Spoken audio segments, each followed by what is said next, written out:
Thank you, Madam Chairman, members of the committee. I really can't tell you how much I appreciate being able to be here. We unfortunately missed our first plane yesterday and took the red eye, so I got in at 6:30 this morning, and hopefully I can be coherent in this discussion. I am currently the president of the board of the Family Farm Alliance. We represent irrigated agriculture in the 17 western states, and we see pretty much all of it. You know, we are disturbed that right now in the Central Valley, they're looking at a zero allocation.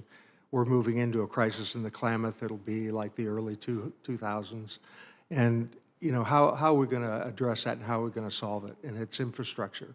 And, you know, I tell the story I represented in the legislature. I was there a little before Senator Barrasso, that I represented a county that was the headwaters of both the Platte and the Colorado River. And in the Platte River, the infrastructure was built during the Roosevelt administration, not Franklin. We did it 100 and whatever number, 100 years ago, more than 100 years ago. That infrastructure was during a part of America where we thought we're going to build ourselves into the nation that we are. And they used the comment, too thick to plow and too thin to drink, or the opposite, too thin to anyway, the idea is that it turned into this great, incredible eastern Wyoming and Nebraska agricultural, and our cities are dependent on that infrastructure. On the Colorado River, our family lives right off the Continental Divide. I tell people we raise cattle, sheep, horses, dogs, and children. And we are a community of ranchers that have been there, our family, since 1881. And we've seen it all: drought, wet, good, bad, war, peace. And what we've seen most importantly is that our water resource is crucial to us. This bill that is being discussed today about the fast track, to some extent comes from our experience trying to build a reservoir in the 90s that took 14 years to permit. And that, I was at that time part of the legislature, took a lot of time, and it was just a circle that went round and round, and you never really got any resolution. We downsized the reservoir to get the permit. Turned out to be half as big as it needed to be the day it was built.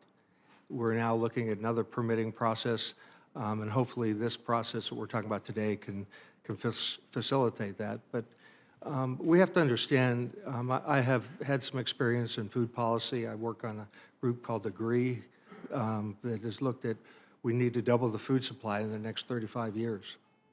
And yet we're taking land out of production. You know, the numbers are 60 acres a minute are going out of agricultural production. Young people are not surviving or replacing us. The fastest growing category of agriculture is people like me, 70 and above. What does that tell you? We don't have a system to facilitate the largest transfer of land in the history of America. And so, you know, how do we do it? Part of it is with the water infrastructure, making sure there's enough water. I've served on two commissions. One was a presidential commission, one was the Johnson Foundation, on what we're going to do about water resources. Both, the easy answer is always take water away from agriculture. That's just the discussion, and I've been able to help blunt some of those discussions, but the reality is we need more water and more food. And you may have seen last week there's an article in the New York Times, 50% of our fruits are now coming from overseas. To a great extent, that's because of our members in California are leaving en masse because of the regulatory system. And one story that really moved me was that I was in the San Luis Reservoir Bureau Rec office and saw a map in California of the 50-year plan. This was like 2 years ago. The 50-year plan for the state of California.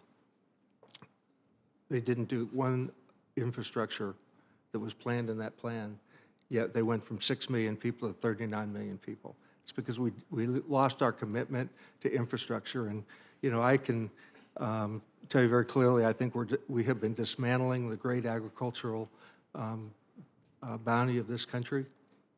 This bill is one of those things that's going to change that, because what I hear, people want to do storage, and over the years, they say, well, we want to do storage, but it's too hard to permit. I think the effort here today, Senator Barrasso and all of you have the opportunity to turn that around. Thank you so much for the opportunity to talk to you.